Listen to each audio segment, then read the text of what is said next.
நீங்க எப்பயாவது யோசிச்சு பார்த்திருக்கீங்களா? பூமிக்கு அடியில ஒரு மனுஷன் நிக்காம உள்ள தோண்டிக்கிட்டே போனா அப்படின்னா அடுத்த நொடி அவனுக்கு என்ன நடக்கும் அப்படின்னு. அப்படி அவன் தோண்டி தோண்டி பூமியோட ஒரு பக்கத்துல இருந்து அதோட மறுபக்கத்துக்கு போகணும் அப்படின்னு நினைச்சானா கடைசியில அவன் வாழ்க்கையிலேயே மறக்க முடியாத அளவுக்கு ஒரு சம்பவம் ஒண்ணு நடக்கும். ஆமாங்க, பல உலக ஆராய்ச்சியாளர்கள் அவங்களோட உச்சக்கட்ட ஆராய்ச்சி பேராசையினால இந்த உலகத்தையே ரெண்டா பொளந்து துண்டு துண்டு ஆக்குனப்போ இந்த உலகத்துல என்னென்ன அழிவுகள்லாம் ஏற்பட்டது, மனிதன் அதுல இருந்து எப்படி தப்பிச்சான், இப்ப அந்த ஆராய்ச்சி பண்ண இடம் எங்க இருக்கு, அப்படி அது என்ன ஆராய்ச்சி அப்படிங்கறத தான் நீங்க பல நாளா கேட்டுட்டு இருந்த ஒரு மிஸ்டீரியஸான உண்மை சம்பவத்தை தான் இன்னைக்கு வீடியோல டீடைலா பார்க்க போறோம். வீடியோ பயங்கர இன்ட்ரெஸ்டா இருக்க போது, சோ ஸ்கிப் பண்ணாம கடைசி வரையும் பாருங்க.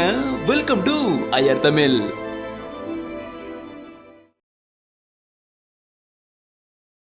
ஒரு ஜேசிபி புல்டோசரால பூமிக்கு அடியில அதிகபட்சமா 30 அடி வரையும் தோண்ட முடியும். அதுவே ஒரு மனுஷன் ஒரு மண்வெட்டியை மட்டும் வச்சு கிட்டத்தட்ட 3ல இருந்து 6 அடி வரையும் தோண்டலாம். அதுக்கு மேல தோண்டது கொஞ்சம் கஷ்டம் தான். ஏன் அப்படின்னா நம்ம இந்த பூமியை தோண்ட தோண்ட ஒரு குறிப்பிட்ட அடிக்கு மேல மண்ணோட சேர்ந்து சாதாரண கற்கள் மட்டும் இல்லைங்க, பெட்ராக் அப்படின்னு சொல்லப்படுற மலைகளில் உள்ள கற்கள் எந்த அளவுக்கு வலிமையா இருக்குமோ அதை விட பல மடங்கு அடர்த்தியான பாறைகள் பூமிக்குள்ளேயும் இருக்கும். இத நம்ம ஊர் ஜேசிபியை மட்டும் வச்சு இல்லைங்க, ஒரு பெரிய எக்ஸிபிட் எடுத்துட்டு வந்தாலுமே சரிதான், இத மாதிரியான பாறைகளை உடைக்கிறது ரொம்பவே கஷ்டம். இருந்தாலுமே இப்போ சில குழி நோண்டறதுக்காகவே தத்ரூபமா செய்யப்பட்ட பவர்ஃபுல்லான சில ட்ரில் மிஷின்லாம் இருக்கு. அதை நான் எடுத்துட்டு வந்து இந்த மாதிரி பாறைகள் எல்லாம் உடைச்சு தள்ளி பூமிக்குள்ள ஓட்ட போட்டுக்கிட்டு அதோட மறுபக்கத்துக்கு நான் போவேன் அப்படின்னு நினைச்சீங்கன்னா அந்த இடத்துல கடைசியில் என்ன நடக்கும் தெரியுமா? அவன் அப்படி உள்ள போயிட்டே இருக்கும் பொழுது கடலோட பிரஷர் எப்படி உள்ள போக போக அதிகரிச்சுக்கிட்டே இருக்குமோ அதே மாதிரி இங்க நிலத்தோட வெப்பம் பாத்தீங்கன்னா நம்ம உள்ள போக போக பல மடங்கு அதிகரிச்சுக்கிட்டே இருக்கும். வெப்பம் நம்ம வீட்டு அடுப்புல எரியிற நெருப்பு மாதிரி சாதாரண வெப்பம்லாம் இல்லைங்க.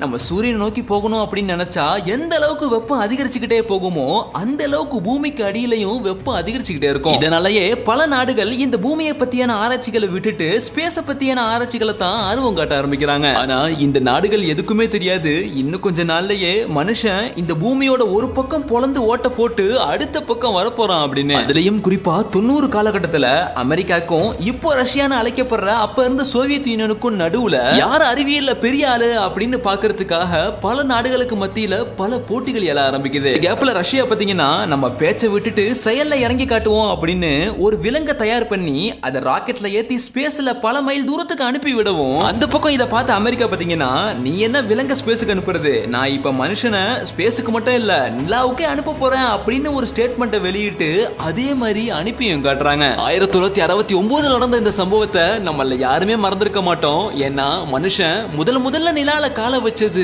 இந்த ஒரு நாள்ல தான். இந்த ஒரு சாதனையினாலேயே நிலவுக்கு முதல்ல போனது அமெரிக்கா தான், அதுல முதலாவதா கால வச்சது நீல் ஆம்ஸ்ட்ராங் தான் அப்படின்னு உலகம் முழுக்க இந்த சம்பவம் வைரலாக அறிவியல்ல தலை சிறந்த நாடா விளங்குன அமெரிக்கா பாத்தீங்கன்னா அதோட மட்டும் விட்டுலைங்க, ஸ்பேஸ் ரிசர்ச்ல ரஷ்யாவையும் ஜெயிச்சு காட்டின அமெரிக்கா பாத்தீங்கன்னா பூமியை பத்தின ஆராய்ச்சிகளிலும் தான் நம்பர் 1ல இருக்கணும் அப்படிங்கிற ஆசையில உலகத்திலேயே ரொம்பவே கொடூரமான ஆராய்ச்சியான பூமியோட ஆழத்துல அப்படி என்ன இருக்கு அப்படிங்கிற ஆராய்ச்சியை பண்ண ஸ்டார்ட் பண்றாங்க. ஆனா அப்ப அவங்களுக்கு தெரியாது பூமிக்கு அடியில போறதுங்கிறது ஸ்பேஸுக்கு போயிட்டு வர மாதிரி சாதாரண விஷயம் எல்லாம் கிடையாது அப்படின்னு. இறுதியா பாத்தீங்கன்னா அமெரிக்கா அவங்க சொன்ன மாதிரியே பூமிக்கு அடியில மிஷினை வச்சு குழி தோண்ட ஆரம்பிக்கிறாங்க. அப்படி அவங்க தோண்ட தோண்ட பெரும் பெரும் பாறைகளா வெளியே வந்து விழுது.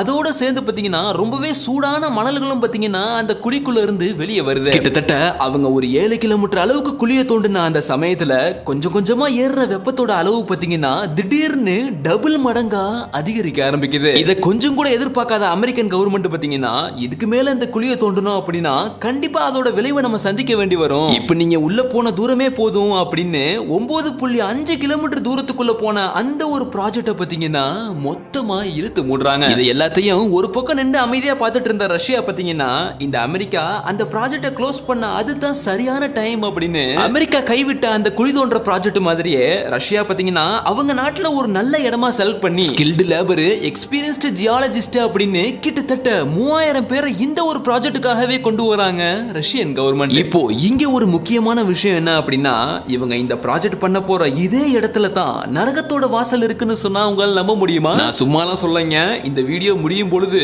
அதாவது இவங்க இந்த குழியை தோண்டி முடிக்கும் பொழுது நீங்களும் அப்படிதான் சொல்லுவீங்க. இப்போ இங்க ரஷ்யாவும் பாத்தீங்கன்னா அவங்க வேலைகளை ஆரம்பிக்கிறாங்க. அவங்க வச்சுக்கிற ட்ரில் மிஷின் பாத்தீங்கன்னா பூமி பூமிக்கு அடியில எவ்வளவு வேகமா ஓட்ட போடுது அப்படின்னா ஒரு வருஷத்துல 1000 மீட்டர் உள்ள தோண்டிக்கிட்டு போகுது, 2 வருஷத்துல 2000 மீட்டர் தோண்டுது. அதாவது 2 கிலோமீட்டர் தூரம் பூமிக்கு அடியில தோண்டுது. கிட்டத்தட்ட 10 வருஷம் கழிச்சே தான் அமெரிக்கா ரீச் பண்ண அந்த 9.5 கிலோமீட்டர் டெப்தையே ரீச் பண்றாங்க. இதுதான் இந்த இடத்துல தான் அமெரிக்கா எதையோ பார்த்து பயந்துருக்காங்க அப்படின்னு ஃபீல் பண்ண ரஷ்யா பாத்தீங்கன்னா இதுக்கு மேல அப்படி என்னதான் இருக்கு அப்படிங்கிற ஆர்வத்துல மறுபடியும் தோண்ட ஆரம்பிக்கிறாங்க. பிரச்சனையும் அப்பதான் ஸ்டார்ட் ஆகுது. அப்படி அவங்க 9.5 கிலோமீட்டர் தாண்டின அந்த சமயத்துல அவங்க எந்த இடத்துல தோண்டிட்டு இருக்காங்களோ அது சுத்தி உள்ள சில கிராமங்கள்ல பாத்தீங்கன்னா வெப்பம் அப்படிங்கிறது ரொம்பவே அதிகரிக்க ஆரம்பிக்குது. அதோட பாத்தீங்கன்னா அது கூடவே பல அமானுஷ்யமான சம்பவங்களும் பல இடத்துல நடக்க ஆரம்பிக்குது.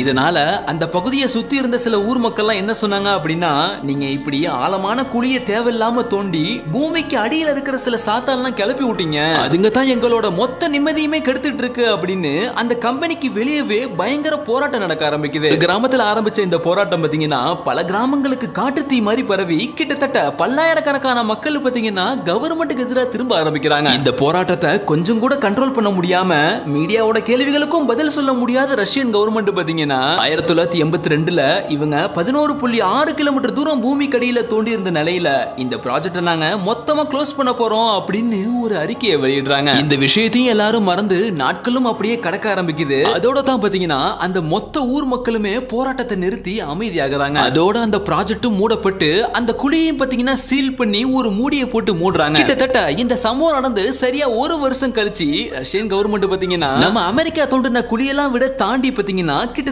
இப்ப 11.6 கிலோமீட்டர் தூரத்துல குழி தோண்டி வச்சிருக்கோம். இன்னும் சில கிலோமீட்டர் மட்டும் உள்ள போனோம் அப்படின்னா வருங்காலத்துல நம்மளோட சாதனையை வேற எந்த நாட்டாலையும் முறியடிக்க முடியாதுன்னு சொல்லி அதனால மறுபடியும் நம்ம ப்ராஜெக்ட் ஸ்டார்ட் பண்ணலாம் அப்படின்னு ஒரு தவறான முடிவு எடுக்கிறாங்க. இப்போ இவங்க பண்ண போற இந்த செயல் தான் இன்னைக்கு வரைக்கும் பல பேரோட ஈரக்கொலைய நடுங்க வச்சிட்டு இருக்கு.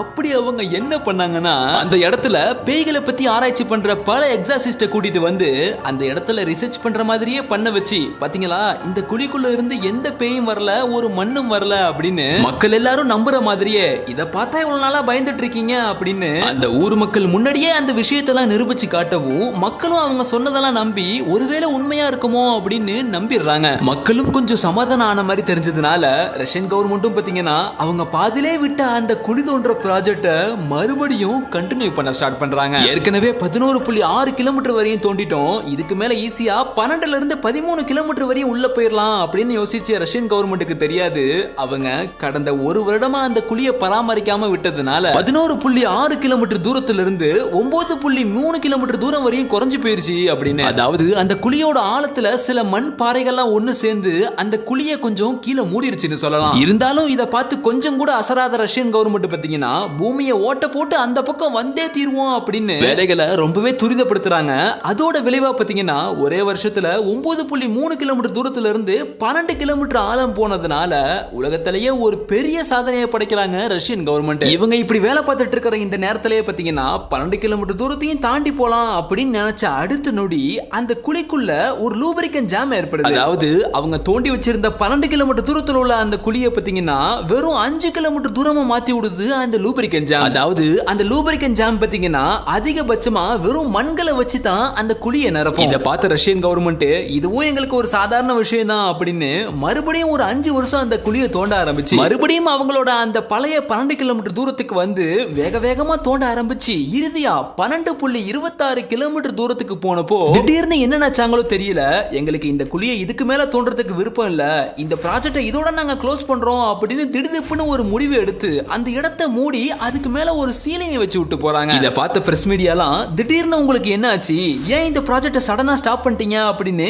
கேள்வி மேல கேள்வி கேட்க ஆரம்பிக்கிறாங்க. இதுக்கு பதிலா ரஷ்யன் கவர்மெண்ட் என்ன சொன்னாங்கன்னா 12 கிலோமீட்டர் ஆழத்தை நாங்க தாண்டி போகும் பொழுது டெம்பரேச்சர் பல மடங்கு அதிகரிக்க ஆரம்பிச்சுட்டு அதையும் மீறி நாங்க உள்ள தாண்டி போயிருந்தா கண்டிப்பா எரிஞ்சு போய் சுண்ணாம்பா இருப்போம் அப்படின்னு சொல்லி ஒரு அறிக்கையை வெளியிடுறாங்க. ஆனா இதை கொஞ்சம் கூட நம்பாத மீடியா பாத்தீங்கன்னா நீங்க லூப்ரிக ஜாம் ஏற்படுறதுக்கு முன்னாடியே ஒரு 12 கிலோமீட்டர் தூரம் வரையும் தோண்டி போனீங்களே, அப்பவே டெம்பரேச்சர் அதிகமா தானே காட்டியிருக்கும், அப்புறம் மறுபடியும் ஏன் உள்ள போக பாத்தீங்க, நீங்க சொல்றதெல்லாம் கண்டிப்பா பொய்யான விஷயம் தான், உள்ள அப்படி நீங்க என்ன விஷயத்தை பாத்தீங்க, எதனால இந்த ப்ராஜெக்ட க்ளோஸ் பண்ணீங்க அப்படின்னு கேள்வி மேல கேள்வி கேக்குறாங்க. இறுதியா ரஷ்யன் கவர்மெண்ட் வேற வழியே இல்லாம அந்த ஆடியோ, அதாவது அந்த சத்தத்தை நாங்க ரெக்கார்ட் பண்ணிருக்கோம், அதை இப்போ வெளியிடுறோம்னு சொல்லி ஒரு ஆடியோ டேப்பை வெளியிடுறாங்க ரஷ்யன் கவர்மெண்ட். அதாவது நாங்க 12 கிலோமீட்டர் ஆழத்துக்கும் கீழே நாங்க போயிட்டு இருக்கும் பொழுது பூமியோட அடியில, அதாவது நாங்க தோண்டின குழியோட அடிப்பாகத்துல இருந்து ஒரு ஆடியோ கேட்டுச்சு. அதாவது பூமிக்கு அடியில 12 கிலோமீட்டர் ஆழத்துக்கும் அடியில அந்த குழிக்குள்ள கேட்ட சத்தம் எப்படி இருந்ததுன்னா,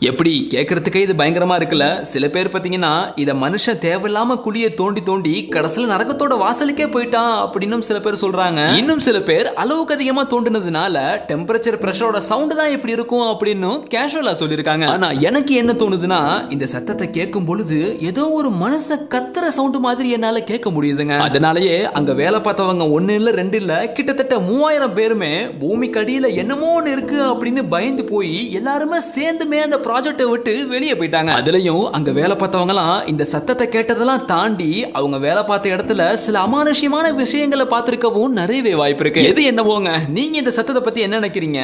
அது நரகத்தோட வாசல் தானா இல்ல டெம்பரேச்சர் பிரஷர்னால அப்படி கேக்குதா அப்படின்னு உங்களுடைய எல்லா கருத்துக்களையும் மறக்காம கீழே கமெண்ட்ல சொல்லுங்க. அடுத்து ஒரு இன்ட்ரெஸ்டான வீடியோவுடன் மீண்டும் சந்திப்போம். See you, bye bye.